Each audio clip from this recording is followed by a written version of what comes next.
नमस्कार साथियों, कैसे हैं आप सभी। आशा करता हूँ आप सभी बहुत अच्छे होंगे और बहुत अच्छे रहेंगे भी।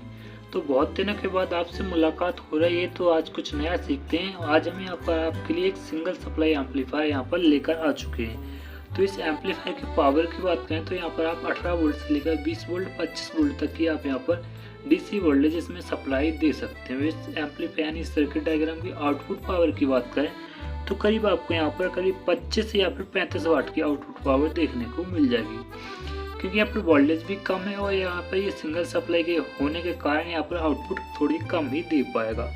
यदि बात करते यदि डबल सप्लाई की, तो डबल सप्लाई पर करीब 50 वाट की आउटपुट ही आराम से दे देता, लेकिन ये केवल सिंगल सप्लाई है तो ये आपको यहाँ पर करीब 25 या 35 वाट तक की मैक्सिमम आउटपुट पावर दे सकता है। तो चलिए आज की वीडियो को शुरू करते हैं। इस सर्किट डायग्राम की STD स्टार्ट करते हैं। तो जैसा कि आप जानते हैं, हम हर सर्किट को इनपुट स्टेज से स्टार्ट करते हैं, तो इस सर्किट को भी हम इनपुट स्टेज से स्टार्ट करते हैं। तो देखिए, सबसे पहले आपको यहाँ पर एक पॉइंट नज़र आ रहा होगा, ये वाला। यहाँ पर हमें अपना इनपुट सिग्नल देना होता है, जो कि आप यहाँ पर ब्लूटूथ मॉड्यूल या फिर किसी अदर इनपुट सोर्स से यहाँ पर इनपुट दे सकते हैं। तो यहाँ पर आपको इनपुट देना होता है। इनपुट का एक पॉइंट यहाँ पर GND के साथ भी कनेक्ट होता है यहाँ पर इस प्रकार से। तो यहाँ पर हमें इनपुट देना होता है। तो इनपुट यहाँ पर जैसे हम इनपुट देते हैं तो यहाँ पर ये कैपेसिटर में जाता है। कैपेसिटर के बाद हमारे ट्रांजिस्टर पे जाता है। तो इस कैपेसिटर का काम क्या होता है कि देखिए, यदि आप कैपेसिटर को यहाँ पर सीरीज में लगा देते हैं तो कैपेसिटर काम क्या करता है कि DC वोल्टेज को कैंसिल करता है और AC वोल्टेज को ही पास करता है। तो देखिए, आज ट्रांजिस्टर की बेस पर कुछ DC वोल्टेज रहते हैं, तो ये DC वोल्टेज को इस साइड कैपेसिटर के साइड जाने नहीं देता, क्योंकि जो हमारा इनपुट सोर्स है यदि उसमें हम DC वोल्टेज दे देंगे तो वो खराब हो सकता है। इसीलिए हम यहाँ पर एक कैपेसिटर का यूज करते हैं। आशा करता हूँ आपको इस कैपेसिटर का यहाँ पर रोल समझ में आया होगा। इसका कोई साउंड पर इफेक्ट नहीं पड़ता है, इसका केवल DC वोल्टेज को रोकना ही होता है। तो देखिए, यहाँ पर एक वोल्टेज डिवाइडर लगाया गया है इस ट्रांजिस्टर की बेस, यानी इस ट्रांजिस्टर पे बायसिंग वोल्टेज के लिए यहाँ पर एक वोल्टेज डिवाइडर लगाया है। दोनों तरफ 330 किलो ओम की रजिस्ट्रेशन यहाँ पर लगाई है। 330 किलो ओम की रजिस्ट्रेशन यहाँ पर दोनों साइड लगाई है, यानी 33 किलो ओम की रजिस्ट्रेशन दोनों साइड लगाई गई है। यहाँ पर एक पॉजिटिव से यहाँ पर 4.7 किलो ओम की रजिस्ट्रेशन लगाई गई है और यहाँ पर एक कैपेसिटर भी लगाया गया है यहाँ पर वोल्टेज की बूस्टिंग के लिए, या फिर आप यहाँ पर बोल सकते हैं कि यहाँ पर वोल्टेज की स्टेबिलिटी के लिए यहाँ पर एक कैपेसिटर भी लगाया गया है। तो इस कैपेसिटर की वैल्यू यहाँ पर 100 माइक्रोफैराड है। तो यहाँ पर जितने भी कैपेसिटर यूज किए गए हैं, आप उनका वोल्टेज यहाँ पर 25 वोल्ट रख सकते हैं। तो देखिए, यहाँ पर जो हमारा फर्स्ट ट्रांजिस्टर, जिसे हम इनपुट ट्रांजिस्टर बोलते हैं, ये हमारे यहाँ पर 2SA 561 यानी 2SA 561 का हमारा ये ट्रांजिस्टर। तो देखिए, इसका जो बेस है इस पर हमें सिग्नल देना होता है। यहाँ पर एक वोल्टेज डिवाइडर भी कनेक्ट होता है। इस ट्रांजिस्टर के बेस टू कलेक्टर एक PF भी कनेक्ट है, जिसकी वैल्यू यहाँ पर 0.0012 माइक्रोफैराड का ये यहाँ पर कैपेसिटर, यानी जिसे आप PF बोलते हैं या फिर आप नॉन पोलराइज्ड कैपेसिटर बोलते हैं, वो यहाँ पर इसकी बेस टू कलेक्टर कनेक्ट है। और इसके बाद इसका कलेक्टर एक 820 ओम के रजिस्ट्रेशन की जगह ग्राउंड के साथ आप यहाँ पर नेगेटिव बोल सकते हैं, यहाँ पर ग्राउंड ज़्यादा बेहतर रहेगा, ग्राउंड के साथ यहाँ पर कनेक्ट है। और इसी के पैरेलल में यहाँ पर एक कैपेसिटर भी कनेक्ट है, जो कि हमारे यहाँ पर 10 माइक्रोफैराड का कैपेसिटर कनेक्ट है। और इसके बाद यहाँ पर इन दोनों, यानी इस ट्रांजिस्टर का जो एमीटर है कलेक्टर है, इसके दोनों पर एक रजिस्ट्रेशन कनेक्ट है, जिसकी वैल्यू यहाँ पर 39 ओम की यहाँ पर वैल्यू रखी गई है। और इसके बाद यहाँ पर ये आप देख पाए हैं फीडबैक रजिस्ट्रेशन यहाँ पर लगाया गया है, जो कि हमारे यहाँ पर 680 ओम की फीडबैक रजिस्ट्रेशन है, जो कि हमारा इस पॉइंट के साथ भी कनेक्ट है यहाँ पर, और हमारे यहाँ पर भी इस पॉइंट के साथ भी कनेक्ट है।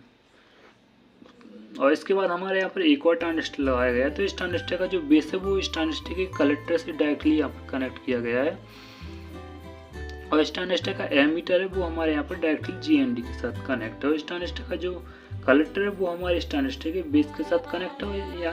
यहाँ पर एक जो वाइसिंग सेक्शन है वो यहाँ पर लगाया गया है। यहाँ पर एक 10 ओम की रजिस्ट्रेशन कनेक्ट है, जो कि यहाँ पर पॉजिटिव सप्लाई के साथ कनेक्ट है। इसके बाद यहाँ पर ये ट्रांजिस्टर देख रहे हैं, आउटपुट ट्रांजिस्टर, इसका बेस यहाँ पर कनेक्ट है। यहाँ पर एक डाइकोड लगाया है, जिसकी वैल्यू यहाँ पर 4148 है। आप चाहें तो यहाँ पर 4007 का डाइकोड भी यहाँ पर इजीली लगा सकते हैं। No doubt, no confusion, no problem. आपको यहाँ पर कोई भी प्रॉब्लम देखने को नहीं मिलेगी। और यदि आपको यहाँ पर कोई प्रॉब्लम देखने को मिलती है तो मैं तो हूँ ही, कमेंट करना ना भूलें। हालांकि ये सर्किट टेस्टिंग है, नो डाउट, नो कन्फ्यूजन, ये सर्किट टेस्ट हो चुका है, तो ये वर्किंग वाल है। तो ये इस प्रकार से यहाँ पर भी एक आउटपुट ट्रांजिस्टर लगाया गया है। आउटपुट ट्रांजिस्टर हमारा यहाँ पर एक NPN और दूसरा PNP। और देखिए इस ट्रांजिस्टर के नंबर की बात करें तो 2N3053 का यहाँ पर ट्रांजिस्टर लगाया गया है। तो देखिए यहाँ पर भी इन दोनों ट्रांजिस्टरों के बेस टू कलेक्टर पे एक एक PF लगाया गया है, जो कि हमारा यहाँ पर 82 PF है। इस प्रकार से हमारे यहाँ पर एक स्पीकर कनेक्ट होता है। तो देखिए इस प्रकार के जो सर्किट हम डिजाइन करते हैं वहाँ पर DC वोल्टेज आते हैं। तो DC वोल्टेज को कैंसिल करने के लिए, जैसा कि मैंने आपको यहाँ पर बताया कि यहाँ पर एक कैपेसिटर होता है जो DC वोल्टेज को यहाँ पर कैंसिल कर देता है और AC वोल्टेज को ही जाने देता है। तो उसी प्रकार से हमने भी यहाँ पर DC वोल्टेज को कैंसिल करने के लिए यहाँ पर एक कैपेसिटर यूज किया है स्पीकर की जगह। तो इस प्रकार से जो भी यहाँ पर DC वोल्टेज होगा वो इस साइड नहीं जाएगा। यहाँ पर जो भी हम ऑडियो सुनने देंगे जो कि AC फॉर्म में होता है वो ही हमारे यहाँ पर स्पीकर में इनपुट होगा। तो इस प्रकार से यहाँ पर ये स्पीकर हमारा यहाँ पर काम करेगा। स्पीकर का एक टर्मिनल GND के साथ कनेक्ट होगा और दूसरे हमारे इस कैपेसिटर के नेगेटिव या फिर पॉजिटिव के साथ कनेक्ट हो सकता है। इस प्रकार से आप जो भी यहाँ पर पावर सप्लाई देंगे उससे ये काम करने लगेगा। इसमें यहाँ पर स्पीकर की एफिशिएंसी यानी ओम की बात करें तो ये स्पीकर आप यहाँ पर 4 ओम का लगा सकते हैं, इजीली लगा सकते हैं। वाटेज की बात करें तो करीब 50 वाट तक का आप स्पीकर लगा सकते हैं। चाहें तो आप यहाँ पर 100 वाट का स्पीकर भी लगा सकते हैं, लेकिन ये यहाँ पर 100 वाट के स्पीकर से लगाने के बाद आपको यहाँ पर थोड़ी क्वालिटी में डिफरेंस देखने को मिलेगा, यानी कम क्वालिटी आपको यहाँ पर देखने को मिलेगी। तो इस प्रकार से इस सर्किट डायग्राम कंप्लीट होता है। यदि आप इस सर्किट में और भी कुछ मॉडिफाई या सुधार करना चाहते हैं तो ज़रूर कीजिएगा। यहाँ पर मैं 2-3 टिप्स आपको दे रहा हूँ जो कि आप यहाँ पर कर सकते हैं। आप चाहें तो इस ट्रांजिस्टर के बेस टू कलेक्टर भी एक PF कनेक्ट कर सकते हैं। आप यहाँ पर 22 PF, 47 PF, 100 PF पर इजीली लगा सकते हो, या यहाँ पर आप चाहें तो एक जुगल नेटवर्क भी लगा सकते हैं। और देखिए आप यहाँ पर ये रिजेक्टेशन देख रहे हैं, इसके पैरेलल में एक यहाँ पर PF लगाया जा सकता है। और यहाँ पर आप देख पा रहे हैं, यहाँ पर आप इस पॉजिटिव की जगह पर यहाँ पर भी आप एक PF कनेक्ट कर सकते हैं पैरेलल में।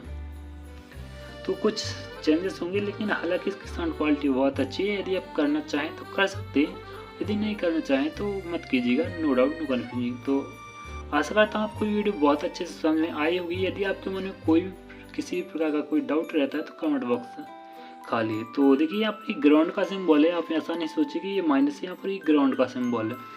तो ये फुल्ली सिंगल सप्लाई पर ऑपरेट होने वाला एम्पलीफायर का सर्किट डायग्राम है। तो यहाँ पर मैंने इसकी पूरी डिटेल आपको देने की कोशिश करी है।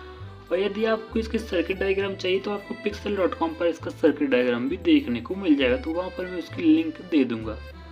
तो चलिए आज की वीडियो का यहीं अंत करते हैं, मिलते हैं किसी अन्य वीडियो में। जब तक के लिए जय हिंद, वंदे मातरम। आपके लिए खुशखबरी, अब आपको हमारे इस चैनल पर कंटिन्यू वीडियो देखने को मिल जाएंगी।